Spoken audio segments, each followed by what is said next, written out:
جی السلام علیکم ناظرین، میں ہوں آپ کا میزبان وسیم ہاشمی، بولے گا پاکستان پروگرام کے ساتھ۔ تو ناظرین، جیسا کہ آپ کے علم میں ہے، الیکشن کی جو گہما گہمی ہے وہ آپ کے سامنے ہے، تو سیاسی سرگرمیاں عروج پر ہیں۔ تو اس حوالے سے آج ہمارے ساتھ مہمان ہیں چودھری محمد امین کمبو صاحب، جو کہ میرے جو سننے میں آیا، جو دیکھنے میں آیا، تو میں تو ان کو یہی کہوں گا کہ یہ ایک نہ روایتی اور قدیمی سیاستدان ہیں۔ تو کیوں نہ ہو کہ ہم ان سے پوچھیں گے کہ یہ کب سے سیاست میں ہیں اور آنے والا جو وقت ہے اور موجودہ صورتحال سے ہم ان سے بات چیت کریں گے۔ جی السلام علیکم جناب۔ وعلیکم السلام۔ چودھری صاحب کیا حال ہے، کیسے ہیں؟ ٹھیک ٹھاک؟ کرم جی، مہربانی جناب۔ اچھا چودھری صاحب، آپ یہ بتائیں کہ کتنا عرصہ ہو گیا آپ کو سیاست میں؟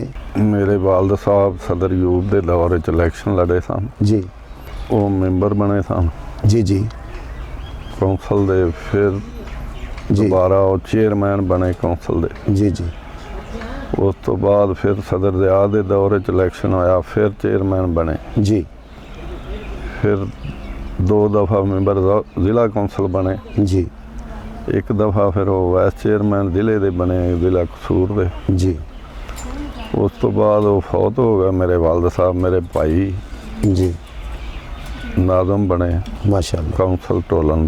جی یہ ساری بیک گراؤنڈ ہے۔ جی جی اگے انشاءاللہ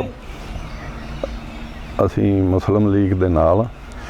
اچھا سر، سوری، مسلم لیگ دا تسی ذکر کیتا کہ میاں صاحب 21 تاریخ نو ماشاءاللہ وطن واپس آ گئے نے، ہاں جی، اور انہاں دے آن نال کیا تسی سوچتے ہو، کی کہنا چاہتے ہو کہ ملک دے اندر کوئی تبدیلی آئے گی؟ ضرور آئے گی انشاءاللہ۔ جی، کیونکہ پہلے بھی میاں صاحب دے دور دے وچ کچھ حالات و واقعات مخالفین جڑے حریف نے وہ تے سب کچھ کہہ رہے ہیں نا، جی، کیا انہاں دیاں جڑے حریف جڑے بیانات اپنے جاری کر رہے ہیں انہاں دے مطابق میاں صاحب ساڈے ملک نو کس قدر اچھے طریقے نال چلا سکتے ہیں؟ وہ انشاءاللہ اگے بھی چلاندے رہے نے۔ ہن تسی ویکھ ہی لیا بھی جدوں 3.5 سال گزرے نے، جو کچھ ملک نال ہویا ہے، مہنگائی بڑے روج تے اپڑ گئی۔ میاں صاحب آون گے انشاءاللہ ہر شے ملک نو سوارن گے، اگے بھی سواریا انہاں، موٹر وے بنائی، جی میٹرو چلائی، بڑے کام، سڑکاں روڈ سارے انہاں ہی بنائے نے۔ جی اس تو بعد تو ایک کتے نہ اٹ بھی نہیں لائی، کسے پنڈ چ نہیں لائی، کسے کونسل نو پیسہ نہیں دیتا، جی سب کچھ کھا ہی گئے نے 3 سالاں۔ اچھا سر، انہوں نے کسان کارڈ دا اجرا کیتا سی، او دے حوالے نال کوئی دوستاں نو فائدہ ملیا زمیندار کساناں نو؟ ہاں ضرور ملیا جی، ہاں بالکل ملیا ہے، بلا سود قرضے دیتے نے انہاں، جی ہاں بغیر سود تو۔ جی اس تو بعد ہن پھر انہاں دا اعلان ہے، وہ جس لے آئے انشاءاللہ قرضے دین دے آ زمینداراں نو بلا سود۔ اچھا چودھری صاحب، آپ یہ بتائیں کہ اب آپ کا آگے نیکسٹ لاہ عمل کیا ہے سیاسی حوالے سے، کیونکہ الیکشن تو آ گئے ہیں اس وقت، تو آپ سپورٹ کر رہے ہیں میاں صاحب کو، پاکستان مسلم لیگ نون کو، تو اپنا ذاتی کیا خیال ہے کہ آپ الیکشن میں کوئی حصہ لیں گے؟ نہیں جی، الیکشن ساڈے اتنے ملک محمد احمد خان لڑتے ہیں جی صوبائی اسمبلی دا، جی جی قومی دے ملک رشید احمد خان، جی، انہوں دی سپورٹ کریں گے انشاءاللہ کامیاب۔ یعنی صوبائی اور نیشنل دونوں کی آپ مکمل حمایت کا اعلان کرتے ہیں، سپورٹ کرتے ہیں؟ ہاں جی، تو اس کے علاوہ اس موقع پر آپ کوئی ناظرین کو پبلک میسیج دینا پسند کریں، یا کہ ووٹر حضرات ہیں، ووٹ جو ہمارا ہے یہ ایک سرمایہ ہے، امانت ہے ہمارے پاس، ملک کی، قوم کی یہ امانت ہے۔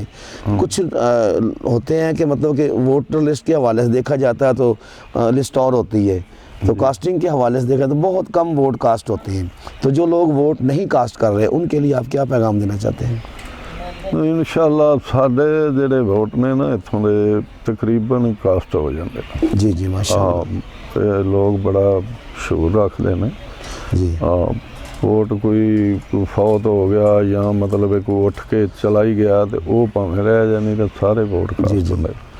ہاں اچھا صاحب، فلسطین کے حوالے سے ہم بات کریں گے۔ فلسطین میں جو صورتحال چل رہی ہے، تمام ممالک اس کے اوپر خاموشی کیوں لے کے بیٹھے ہوئے ہیں؟ بس جی، یہ ساڈے مسلمان جڑے نے ملک، انہاں نوں حمایت کرنی چاہیے ہے۔ جی جی، ਬਸ ਸਾਰੇ ਡਰਦੇ ਨੇ ਅਮਰੀਕਾ ਤੋਂ, ਹੋਰ ਕੀ ਹੋ ਸਕਦਾ, ਕੀ ਕਹਿ ਸਕਦੇ।